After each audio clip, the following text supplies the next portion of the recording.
जय श्री राम। ये वीडियो में हम 2-3 गो मैटर पर बात करे वाला बानी और आप लोग से उम्मीद बा कि पूरा वीडियो के देखब जा कैसे कि बहुत खास बात बाटे। की बड़ी खबर आपको बता देते हैं। भोजपुरी गायक अभिनेता पवन सिंह बीजेपी में शामिल हुए।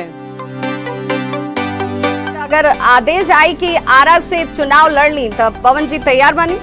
हाँ बिल्कुल तैयार बनी। लेकिन भोजपुरी इंडस्ट्री से अब आपके बाद बीजेपी की अगली पसंद कौन हो सकती है? चर्चाएं तो होती पवन सिंह। ओकरा पहले आप लोग से आग्रह बा के और अभी भी बड़का बिहरिया के चैनल सब्सक्राइब नहीं किए तो हमारा चैनल के सब्सक्राइब करके हमरा के सपोर्ट करी। अगर ये वीडियो का फेसबुक पेज पे देखा नहीं तो उस पेज के फॉलो कर ले। हम एक चीज और, एक नया चैनल के शुरुआत के लिए बनी जो आपके डिस्प्ले पर दिखाई देता कुमार उतरक। अगर ये नाम से यूट्यूब में सर्च करते हैं तो टॉप पे ही हमारा चैनल आ जी और वही चैनल के सब्सक्राइब करके हमरा के सपोर्ट करब या फिर डिस्क्रिप्शन में लिंक दे देबे वो चैनल के वजह से भी जाके चैनल सब्सक्राइब करके हमरा के सपोर्ट कर सकत नहीं। जब पहिल का बात से शुरुआत कइल जाओ, जब से पवन सिंह एक न्यूज मीडिया पर अपन इंटरव्यू में कहले बड़न कि अगर पार्टी और नरेंद्र मोदी का आदेश हुई तो हम चुनाव जरूर लड़म और हम तैयार बनी। आज एगो इंटरव्यू देखनी है अखिलेश कश्यप के। जी हाँ, खेसारी लाल यादव के टीम के बहुत खास आदमी हवन। उनका से यूट्यूबर पूछला हन कि अगर पवन सिंह के आरा से टिकट मिलता और चुनाव लड़त रहन तो आप लोग सपोर्ट करब जा। तो आप लोग थोड़ा सा क्लिप के देख ली। बाबा सुनने में ये भी आ रहा है कि पवन सिंह जी चुनाव लड़ने वाले हैं, तो क्या खेसारी भैया उनका प्रचार करने जाएंगे? नहीं जाएंगे। अगर बड़ा भाई चुनाव लड़ेगा तो छोटा भाई नहीं जाएगा। बिल्कुल हम लोग सारे लोग जाएंगे, हमारी इंडस्ट्री। ये लोग है स्वीट पॉइजन, ये ना पूरा इनका टीम ही स्वीट पॉइजन है। तो इन लोग के मुंह में राम बगल में छुरी हमेशा से रहल बटे। तो इन लोग के बात कइल वहां बेकार वाला काम बटे।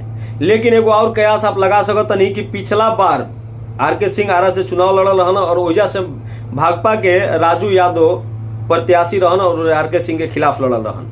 लेकिन मेन बात यही बा कि उनका के आरजेडी के भी सपोर्ट मिलल रहे, माले के भी, यानी बीजेपी का हटा दी तो सब पार्टी के सपोर्ट राजू यादव के मिलल रहे। ओकरा बावजूद भी आर.के. सिंह 1.5 लाख वोट से उनका के आरा में हरैले रहन। एगो बात पर फोकस करब कि आरा से अगर पवन सिंह लड़त रहन तो लोहा के लोहे काटेला। हो सकता आरजेडी आरा से खेसारी लाल यादव के भी टिकट दे सकता, ही कोनो बड़ बात नहीं है। और सबसे बड़ा बात ये बा कि अगर ऐसा काम खेसारी लाल यादव करत रहन तो उनका के ऐसे ज्यादा बेइज्जती वाला काम, ऐसे बड़ा बेइज्जती वाला बात कोनो ना हो उनका खातिर। एकरा पीछे एक कारण बा, आप लोग जानत नहीं जा कि आरा के शान हवन पवन सिंह और उनकर बहुत ज्यादा दबदबा बाटे आरा में। अब तीसरका बात कलिए, अब दूसरका बात कलिए हो कि पवन सिंह के वो गाना साड़ी से ताड़ी 100 मिलियन के क्लब में शामिल हुई बाटे। बहुत ही बढ़िया गाना बाटे और अभी तक एक क्रेज वैसे ही बाटे जैसा शुरू में रहे। तीसरका बात, ऐसा अफवाह उड़ावल जाता कि पवन सिंह के मैनेजर अमित सिंह जो उनकी पवन सिंह के टीम से निकाल दिल गई बड़ा। थोड़ा सा सोचे वाला बात बाटे और हम भी देख रहा बानी बहुत दिन से कि पवन सिंह के साथ में अमित सिंह नहीं खन दिखाई देते। लेकिन एक मतलब ये नहीं है कि उनका टीम से बाहर हो गई बड़ा।